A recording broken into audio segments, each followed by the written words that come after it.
Story 1. When I was a child and misbehaved, my parents would remind me that Santa was watching. I would often go to the window and see the family down the street's silver Volvo. I was convinced for years that Santa drove a silver 240. Story 2.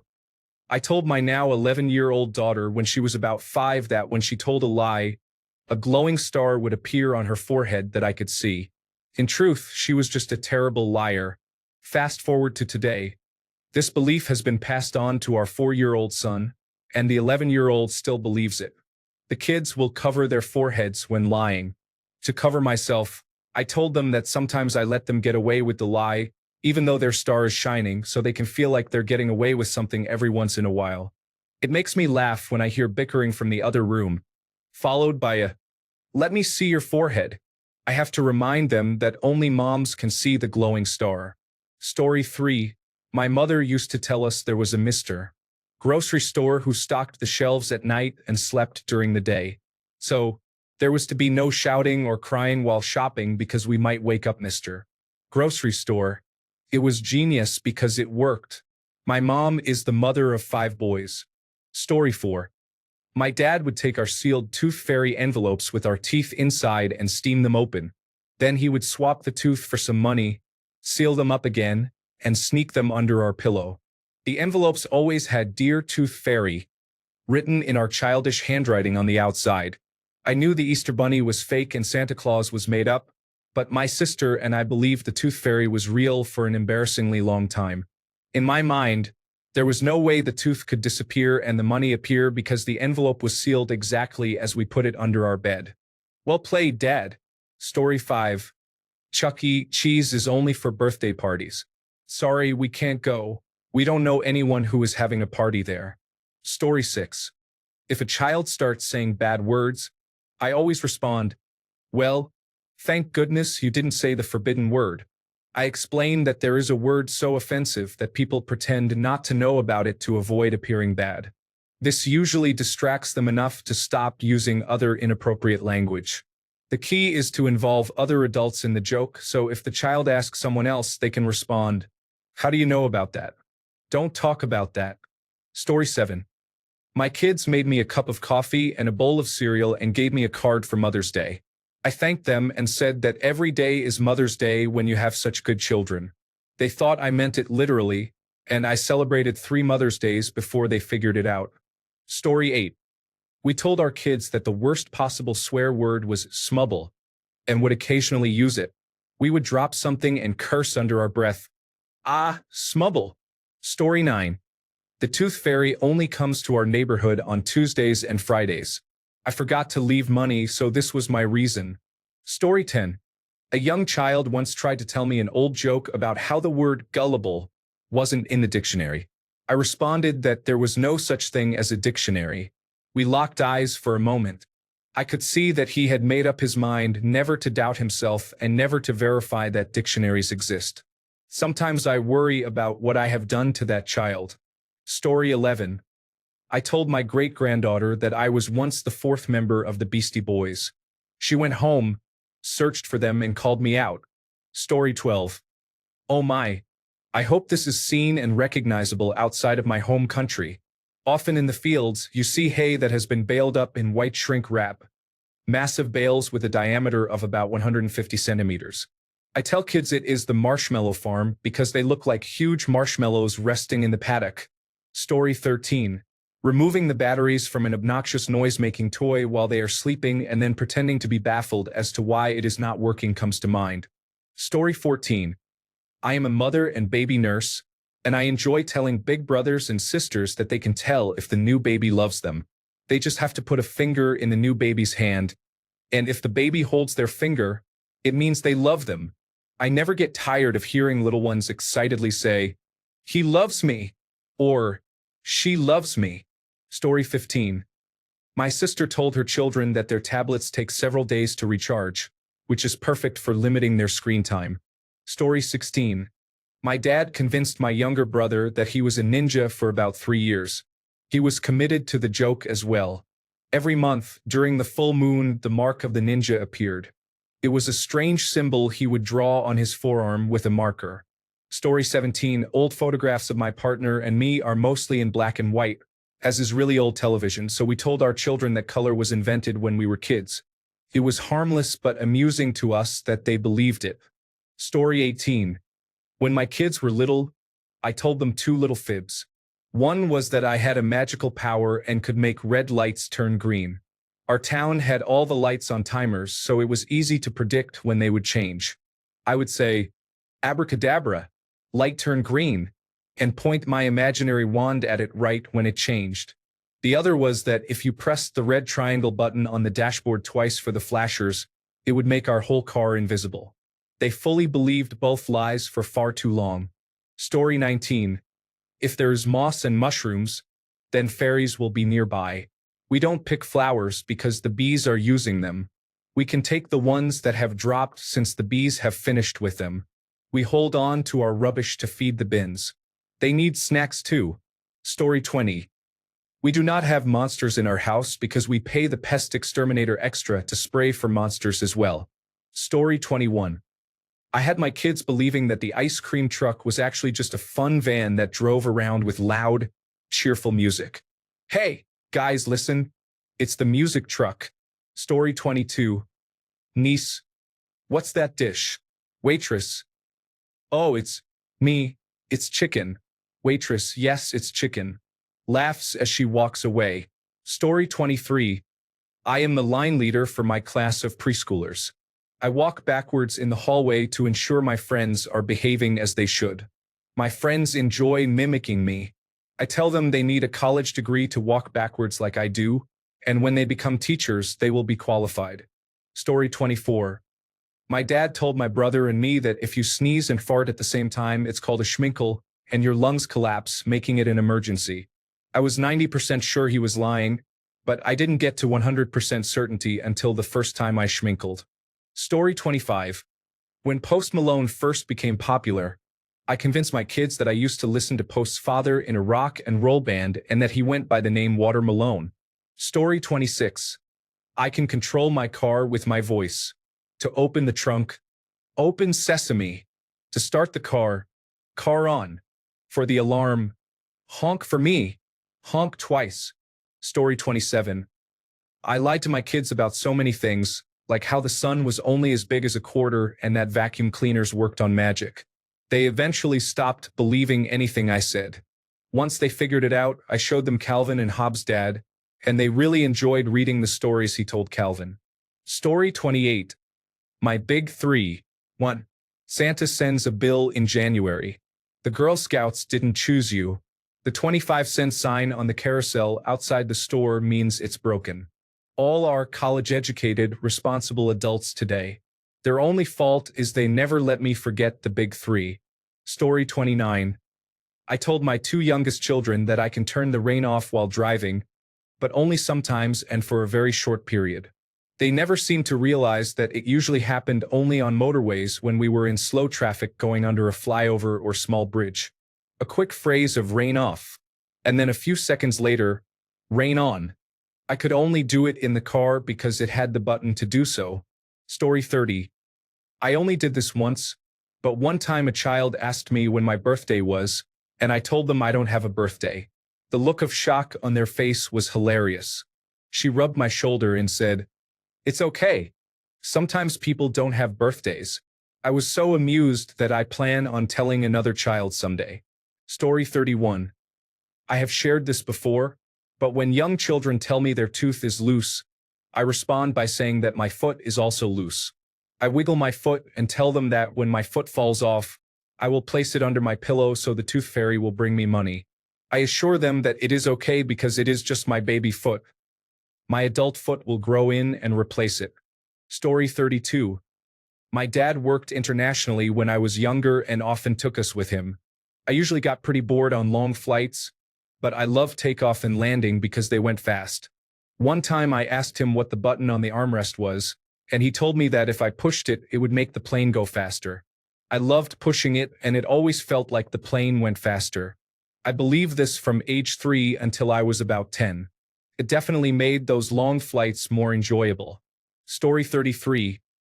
I used to be the vice president, so it's illegal for you to say no when I ask you to get me a drink from the fridge. Story 34. Dogs are really loyal and follow rules, so they only bite children who do not go to bed on time or are misbehaving. My nephew, who is 29, is terrified of dogs. Story 35. My father would tell me that if I fell asleep in the car, he would take the shortcut. Since he was a truck driver, I thought he knew all the shortcuts. Story 36. Before they could read, I told them the no smoking sign on the airplane tray table said, no kicking, and that there was a fine if they kicked the chair in front of them. They always behaved well on flights. Story 37. The boogeyman will come into their room and bite their toes off if they don't eat their Brussels sprouts. Have you seen how hard Brussels sprout farmers are being affected right now? Story 38. Watermelons will grow in your stomach if you eat the seeds to prevent kids from swallowing them and choking. Story 39. My dad has one that is absolutely hilarious. He has been telling this story to me and my brothers since we were young, and now he is passing it along to a second generation. Pineapples grow on pine trees. It is a completely harmless, fun little lie to tell people. Pine cones are just pineapples that haven't ripened yet. At my parents' house, there is a big pine tree in the front yard right outside the window of the room my nieces stay in every time they come to visit. One night, my mom was putting my nieces, then aged about 6 and 4, to bed. My older niece looked out the window, saw the pine cones, and said, "Wow, Nana, there sure are a lot of pineapples growing on your tree this year." Mom just laughed and said, "Yup, looks like we're going to have a good crop this year." The next time my nieces came to visit, Mom bought a pineapple and placed it under the tree, then sent my niece out to check on the pineapple crop. I have never seen a child so excited as when she harvested a pineapple. She had the biggest smile ever on her face. Story 40. My dad would tell me that if he unscrewed my belly button, my legs would fall off. This was often followed by him chasing me around the house with a screwdriver as a game. Story 41.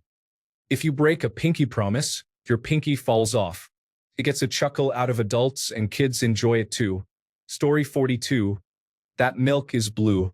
To my surprise, it actually worked with my then girlfriend's little sisters, aged 4 and 6.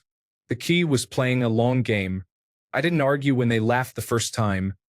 Instead, I just shrugged and smiled. When they referred to my silliness again later in the week, I repeated the fib but indicated that it was only slightly blue, so you really had to look for it. Again, I didn't try to push it. One early morning, I held up a glass of milk for them to see, letting the blue light outside help my cause with the non-creamy milk. Once the eldest said she thought she could see it a little bit, I knew I had them both and slowly became more assertive about its vibrancy over the next few days. The payoff was hearing that they'd scoffed at their mother's confusion after asking for blue milk. Pointless, yet 40 years later, I still remember my unexpected success with delight. Story 43. When you lie, a noticeable blue vein appears on your forehead. Encourage the child to cover their forehead whenever they lie.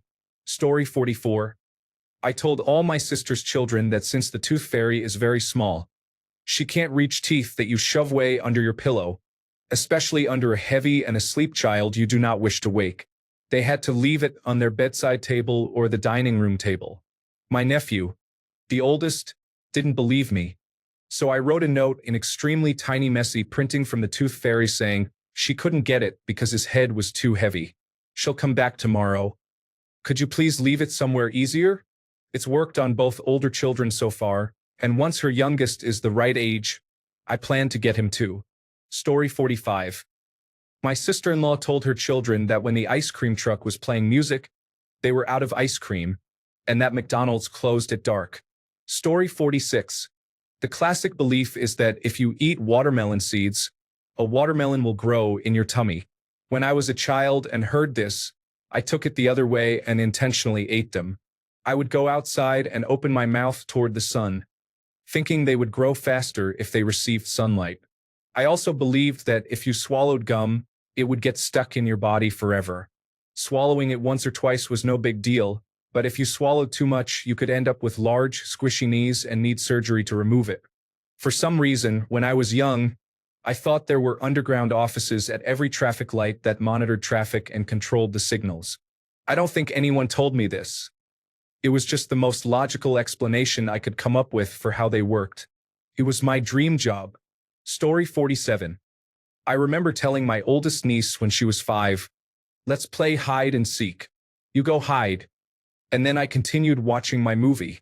Story 48. Stories like Santa Claus and the Tooth Fairy are acceptable as long as you are honest if questioned. For the most part, I don't like to deceive children. Kids generally believe the adults they trust, so what's the point of lying to them? It can be entertaining to say something incorrect and allow them to correct you. Young children, in particular, enjoy this. However, if they don't catch on, you need to let them in on the joke. Story 49. One time, I told some campers that I was engaged to Santa Claus. I don't know how it started, to be honest. The next week, I did the same thing because their reactions were so funny. One of the campers told their siblings in the next group, and by the end of the week, all the other counselors and I were being questioned about my engagement, improvising to make it believable. I was actually impressed with how well we were able to answer every question. Story 50. Whenever we served fortune cookies at the cafeteria where I worked, I told the children that their fortunes would come true if they kept the cookie in their pants pocket for the rest of the day and then slept with it under their pillow. It was enjoyable when the young ones asked me to explain their fortunes, since they were still learning words like serendipity and intuition. Story 51. You only receive one gift from Santa as a wish because he must pay the elves. The rest come from us. Story 52. My child thought for years that I controlled the weather. I would say to him, "If you take a nap, when you wake up it will be snowing," and off he would go to nap. Sure enough, it would be snowing. He was about 6 before he realized I was just checking the weather on my phone, but I let him believe that for a long time. Story 53. When a child tells me that they lost a milk tooth, I reply, "Cool. Soon you will start losing your milk ears too." I then explain that the ears will also fall off and grow back. Story 54. Sometimes, when babysitting a young child who refuses to go to bed, I tell them they must go to sleep so they can participate in a fun activity that will happen the next day. I explain that without sleep, tomorrow cannot arrive. This approach worked with the children I cared for in college, my younger sister, my younger cousins, and other kids under 8 whom I have babysat. I have never had a child panic about it. Perhaps it's due to my delivery. Story 55. My daughter always keeps her hair in her eyes. She's 5. I told her that if she continues, she will have no forehead because her hair will start growing over it. Finally, I can see her beautiful face. I have also told the children that since they never eat, the tummy monster appears when their stomach growls. Story 56. My grandma always told us that power stations were like factories for sweets. I still say it now, though they are disappearing rapidly. Story 57. When young, allow them to smell vodka or another strong alcoholic beverage. Most children have a strong aversion to the smell. Let them see you consume it and explain that it tastes unpleasant and can make them very sick. However, around the age of 21, taste buds evolve and can perceive flavors differently. One of my cousins is 16 and still believes this, so he has no interest in trying it yet. Story 58. When playing What Sound Does a Turtle Say?, we successfully convinced our children that a turtle says, "Jub, jub, jub." It won't take them long in life to realize it's wrong, but it will be hilarious. Story 59. That when the streetlights come on, it means it is time to go inside. The streetlight outside the house never turns off, but they do not know that. Story 60. When you lie, a red light flashes across your forehead. Often, individuals will cover their forehead when they intentionally deceive. Story 61. That mama has eyes in the back of her head currently. Before another girl exposed me as a mother of 3 boys, I thought girls didn't fart. I'm glad that girl spoke up because nobody should think girls aren't the same as boys when it comes to farting. Story 62. My grandmother gave me a few. Turning on the dome light in the car is illegal. Leaving the stove light on could cause it to explode, and tomatoes would grow behind my ears if I didn't clean back there. Story 63. I like to tell kids their name is the same as mine so they can't have it. If they get upset, I'll say I can be name 1, and they can be name 2 because I came first. Story 64. For context, I have one eye that squints more than the other in a noticeable way. When kids misbehave in front of me and their parent looks tired, I bend down to their level and say, "Hey, do you know why my eye is like this?" They look at my eye and appear confused. I then tell them a made-up story about being mean to my mom and causing my eye to shrink, varying it from kid to kid. The expressions on their faces are hilarious. It does quiet them down a bit. Not really a harmless fib, but one time, a bratty kid was running away from his mom, and she couldn't keep him still while she was shopping. I walked by and told him, "Be careful, or the kidnapper is going to get you." Then I walked a few feet, turned around and said, "I'm going to get you," pretending to grab the kid. I accidentally made him scream, but he ran back to his mom, who was both amused and perplexed. I probably gave him nightmares. Story 65. We go camping often, usually near a river. We tell all the children that the crocodiles wake up at night and swim around, which keeps them away from the water after dark. Story 66. They needed to repaint the playground, so we cannot go today because the paint is still wet. My children are only 2 and 4. Story 67. I tell them I don't know who or what Spider-Man, Bluey, Minecraft, Freddy Fazbear, or anything else is that they brought up, and I ask them to tell me all about it. Story 68. The tooth fairy doesn't leave money for any teeth that have holes in them. It is always a struggle to get my 5-year-old to brush his teeth. Story 69. Not necessarily a lie, but I always tell kids that I love their helmet and think it is really cool. I saw it on a social media platform once, and I have tried to do it since then. Story 70. I added chocolate mix to a glass of milk just as my daughter walked in to see me stirring it. She thought I had magically created it. She asked how I did it, and I said it was mom magic. She then inquired when she would receive her magic, and I told her when she could kiss her elbow.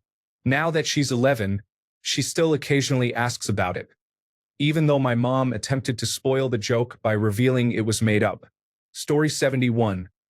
I've been infected with dog jaw, and I love sharing it. There are probably videos about this dad humor somewhere. Story 72. My mom never revealed how she knew that I had binged on candy. I didn't eat candy on my way home from school. I was a teenager when I saw myself in the mirror after quickly eating a roll of sweet tarts. I would develop red blotches on my face and neck when I ate a lot of processed candy too quickly. That was one of mom's superpowers. Story 73. I told my niece that I knew a boy who drank so much milk that he turned into a cow. She believes me. We called him Tommy. Story 74. Any fruit and vegetables that you say you don't like will get sad. They know it's not true, but they go along with it because it's a terrible joke. Story 75. I don't understand what you're saying when you complain. All I hear is noise. It worked well with my 3-year-old. Also, I can't hear you when you yell inside my house. I don't know why. It might have something to do with the house itself. Try speaking softly. There you go. I can hear you perfectly now. It worked great with my 4-year-old hyperactive niece. Story 76. My sister told my niece and nephew that the ice cream truck was the music truck that just went around playing music. Story 77. My parents told me that I was female Flynn Rider from Tangled and that my real dad was on a series of adventures with his parents. He was going to come back to get me when I was older. Story 78. When my kids were around 2 or 3, every time I had to pick them up from daycare, they were tired, hungry, overstimulated, and crying. I completely understood, as I felt pretty much the same after finishing work. So, I told them that the weeds growing on the side of the street on our way home were magic flowers that could cure any pain or sadness, encouraging them to pick them. It was a total win-win. They stopped crying on the way home, and our street looked better than ever. Story 79. You are not tall enough to play in the playroom at this restaurant.